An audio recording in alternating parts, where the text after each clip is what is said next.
আসসালামু আলাইকুম। আমাদের সাথে আজকে আরো একজন শিক্ষার্থী যুক্ত আছে। তো প্রথমে আমি শিক্ষার্থী থেকে শিক্ষার্থীর পরিচয়টা জেনে নিব। তুমি যদি আমাদের সাথে তোমার পরিচয়টা একটু শেয়ার করতে। আসসালামু আলাইকুম ভাইয়া, আমি ফারিহা তাসনিম তিথি। আমি 24-25 শিক্ষাবর্ষে বিএসসি নার্সিং এ চান্স পেয়েছি রাজশাহী নার্সিং কলেজে। Rajshahi nursing college, very good. আচ্ছা, সো তোমার দেশের বাড়ি কোথায়? ভাইয়া আমাদের বাসা হচ্ছে চাঁপাইনবাবগঞ্জ। ও, তার মানে বেশ কাছাকাছি, উত্তরবঙ্গেই আছো। সো আমাকে প্রথমে একটু বলো যে তুমি তো মনে হয় হোস্টেলে নাকি? জি ভাইয়া। আচ্ছা, আগে বলো হোস্টেল লাইফ কেমন যাচ্ছে? ভাইয়া সব মিলিয়ে নতুন একটা পরিবেশ, তারপরে হচ্ছে নার্সিং সেক্টরে এসে মনে হচ্ছে যে অনেক বাধা ধরা একটা নিয়মের মধ্য দিয়ে যাওয়া। তো সব মিলিয়ে নতুন অনুভূতি। আলহামদুলিল্লাহ ভালো, তবে প্রথমত মানিয়ে নিতে অনেক কষ্ট হচ্ছিল যে নতুন একটা জায়গা কিভাবে মানিয়ে নিব। যদিও আমি হোস্টেলে অনেক বেশি অভ্যস্ত, আহ তো তারপরও নতুন একটা জায়গায় এসে ভাইয়া ওনাদের সাথে একটা নতুন পরিস্থিতিতে কাটানো। তো যাই হোক, আলহামদুলিল্লাহ ভালো লাগছে সবার সাথে পরিচিত হয়ে। বাহ, ভেরি গুড। নতুন জায়গা যেহেতু একটু কষ্ট, একটু নতুন এক্সপ্লোর বা হচ্ছে একটু নতুন সবকিছুই নতুন নতুন লাগবে, আশা করি খুব একটা বেশি সমস্যা হবে না। আচ্ছা, এখন আমাকে বলো, চাপাই নবাবগঞ্জ থেকে তোমার হচ্ছে রাজশাহী পর্যন্ত আসা বেশ লম্বা একটা পথ। আহ মানে যাত্রা পথ না, তোমার হচ্ছে মূল পথ, অর্থাৎ যেভাবে তুমি চান্স পেয়েছো সেটার কথা বলছি। তো আমাকে একটু বলো যে এই যাত্রা পথটা আসলে তোমার কেমন ছিল, খুব সহজ নাকি কঠিন ছিল, বাধা ধরা নিয়ম ছিল, বা অনেক কঠিন পথ পার হয়ে তুমি এখানে আসছো? গল্পটা যদি আমাদের সাথে একটু শেয়ার করতে। জি ভাইয়া, ধন্যবাদ। আম, প্রথমত আমি যদি বলি তাহলে আমি যেহেতু সেকেন্ড টাইমার, এবং সেকেন্ড টাইমারের পথ চলাটা খুব একটা সহজ হয় না। তো সেই দিক থেকে আমিও তাই ছিলাম। তবে সেকেন্ড টাইম হিসেবে আমার যেহেতু প্রথমত খুব অল্প মার্কস এর জন্য মিস হয়ে যায়, তো তখন আমি অনেক বেশি ডিটারমাইন্ড হই যে না, আমাকে সেকেন্ড টাইমে চান্স পেতে হবে। এবং আমি নির্ভরযোগ্য একটা প্ল্যাটফর্ম খুঁজি যে আমি কোথায়, মানে কোন জায়গাটায় গেলে আমার স্বপ্নটার একদম মানে দোরগোড়ায় পৌঁছাতে পারবো। তো সেই থেকে তখন আমি বিব্রেনারের খোঁজ পাই। তারপরে তখন সেখানে ভর্তি হলাম। তারপরে মানে কি বলবো, এত অসাধারণ একটা যাত্রা আমার, আম, যেটা আমাকে অনেক বেশি হেল্প করেছে আমার স্বপ্নের কাছে আসতে। তো আমি প্রথমত এই সেকশনটাতে আসার জন্য যেটা ছিল সেটা হচ্ছে বাসা থেকে আমাকে অনেক বেশি ইন্সপায়ার করে যে আমি সিং এ আসি। কারণ আমি দেখি যে আমাদের ফ্যামিলি পার্সনদের মধ্যে মোটামুটি সবাই যে যার মতো প্রফেশনে আছে, কিন্তু আমি নার্সিং প্রফেশনে বিএসসি নার্স হিসেবে প্রথম নার্স হওয়ার একটা জায়গা তৈরি করতে পারবো। তো তখন আমি ডিটারমাইন্ড হয়ে যায়, না ঠিক আছে, আমি তাহলে আমার প্রফেশন হিসেবে নার্সিংকেই বেছে নেই, যেহেতু পরিবারের প্রথম বিএসসি নার্স হওয়ার একটা সুযোগ থাকছে। তো তারপরে আমাদের সব জায়গাটা বলি তাহলে বলবো যে পরিবারের থেকে একটা অনুপ্রেরণা তো বরাবরই ছিল। বিশেষ করে বাবা চাইতেন যে আমি ভালো কিছু করি। তো আমার কাছে মনে হয়েছে এই প্রশ্নে আমি আমার মন মানসিকতা দিয়ে এবং আমার মেধা মননশীলতা দিয়ে সবকিছু মিলিয়ে আমি এই জায়গাটাই অনেক ভালো করতে পারবো দেখে আমি এই জায়গাটায় আসছি। আর যেহেতু সেকেন্ড টাইমে ছিলাম, দেখা যেত অনেক প্রবলেম ফেস করতাম। মাঝে মাঝে ডিসঅ্যাপয়েন্ট হতাম যে এত বড় একটা জার্নি কিভাবে চান্স পাবো, কোথায় বা জায়গাটা আদৌ হবে কিনা। মানে সেটা অবশ্যই সহজ করেছে বিব্রেনার, কারণ আমি অবশ্য বিব্রেনারে খুবই ডিসিপ্লিন লাইফ লিড করতাম। বিব্রেনারের সাথে তাদের যত মানে প্রোগ্রাম গুলা থাকতো আমি সবগুলাতে অ্যাটেন্ড করতাম, রেগুলার ক্লাস করতাম। এমনও দিন যেত যে ক্লাস করতাম, সাথে পড়া রেডি করতাম, হোমওয়ার্ক করতাম। তো তখন মাঝে মাঝে মনে হতো আমি কি পারবো, মানে বিব্রেনারে অনেক ডিটেলসে পড়ানো হতো যেটা আমি পরীক্ষার হলে গিয়ে টের পাই যে এত ভালো লাগছে আমার পরীক্ষা দিয়ে। আমরা যেহেতু কোনো কিছু বাদ রেখে যাইনি, সব পড়ে গিয়েছিলাম। বিসিএস এর যত কোশ্চেন ছিল সেগুলো সলভ করেছি।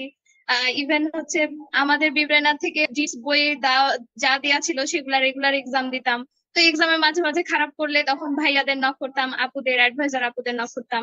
ইভেন ভাইয়া আপনাকেও নক করতাম যে ভাইয়া আমি এটা পারতেছি না, বা আমার এত মার্ক কম আসছে কি হবে। অনেক সময় দেখতাম, তবে আমি টপ 20-তে থাকতাম, বেশিরভাগ সময় তো 10-এ আসার চেষ্টা করতাম। তো তখন মানে রেগুলার আমি পড়াশোনা করার চেষ্টা করেছি, কোনোদিন কোনো পরীক্ষা বাদ দেয়া এরকম কিছু করিনি।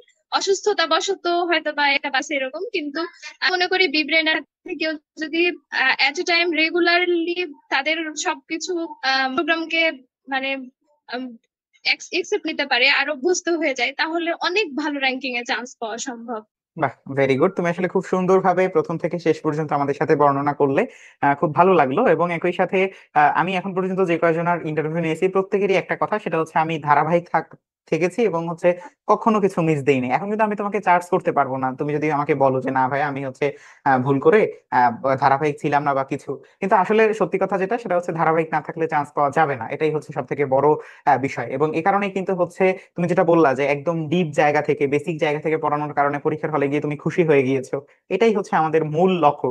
যেটা তোমাদের এই সেকেন্ড টাইমার কোর্সে আমরা অনেকে জিজ্ঞেস করে যে এত ক্লাস দিয়ে কি করবো, এত ক্লাসের আসলে কি প্রয়োজনীয়তা। প্রয়োজনীয়তা এটাই যে পরীক্ষার হলে গিয়ে আমাদের প্রশ্নের স্ট্যান্ডার্ড যেমনই হোক না কেন বা প্রশ্ন প্যাটার্ন যেমনই হোক না কেন, আমি হচ্ছে সেটা যেন কভার করে আসতে পারি।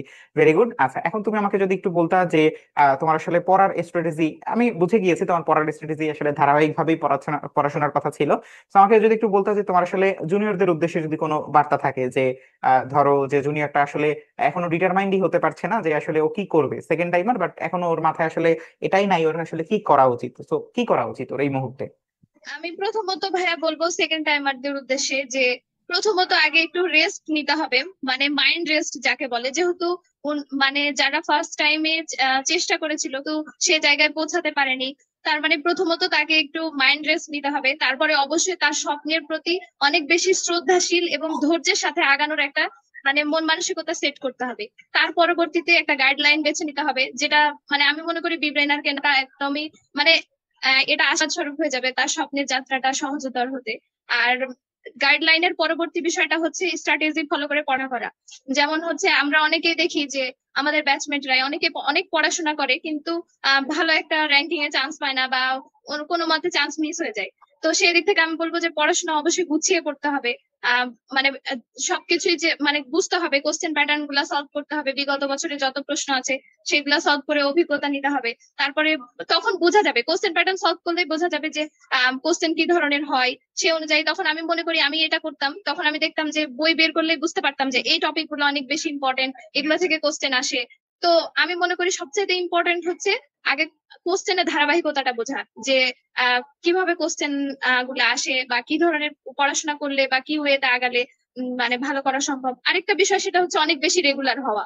রেগুলার হওয়াটা খুবই ইম্পর্টেন্ট, কারণ আমরা যখন পড়াশোনার ধারাবাহিকতা ঠিক রাখবো তখন আমাদের মধ্যে হতাশা এগুলো আসবে না, খারাপ লাগা আসবে না। তখন মনে হবে যে না আমি এগোতে পারছি, আমি স্বপ্নের যাত্রায় সফল হতে পারবো ইনশাল্লাহ, কোনো সমস্যা হবে না।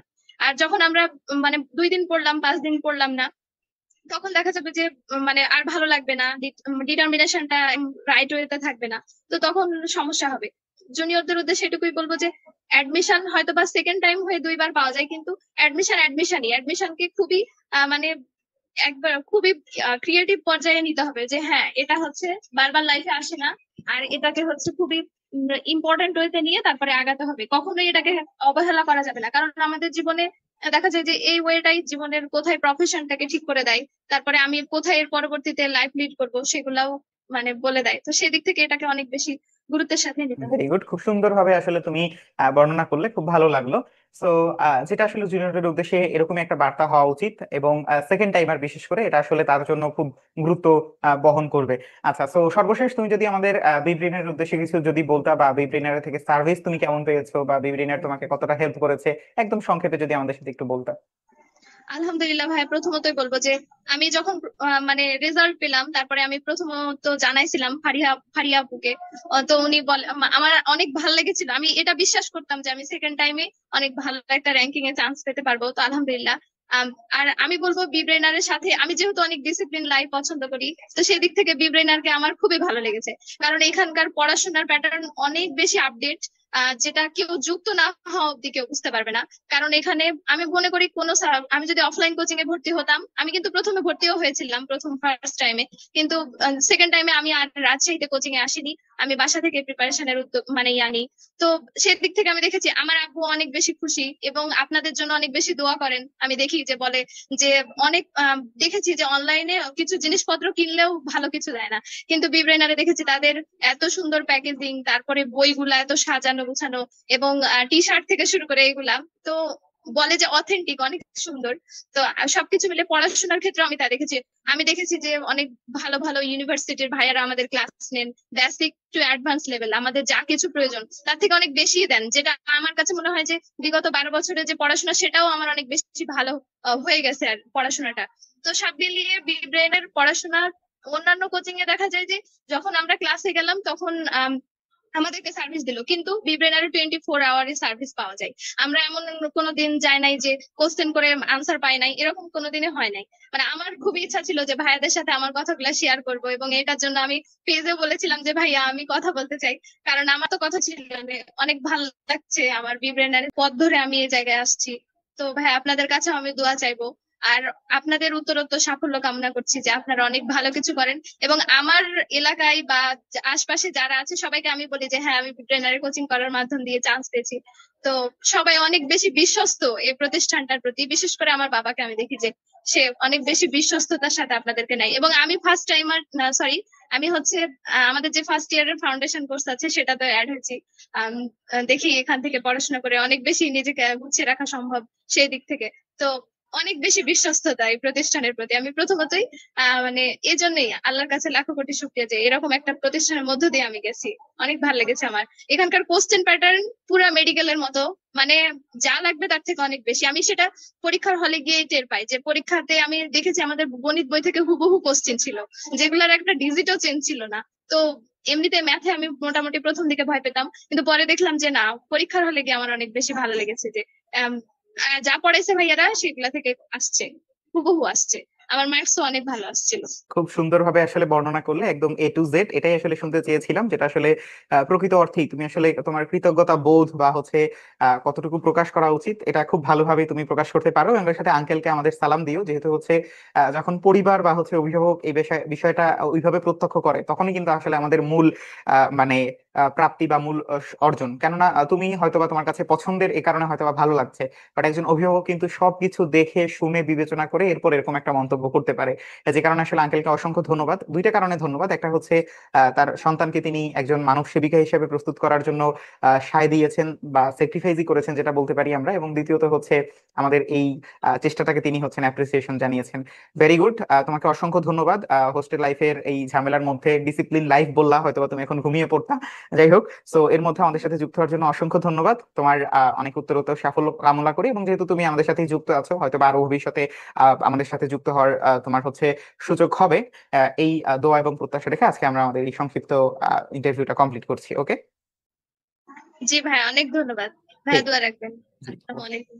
ওয়ালাইকুম আসসালাম। আল্লাহ হাফেজ।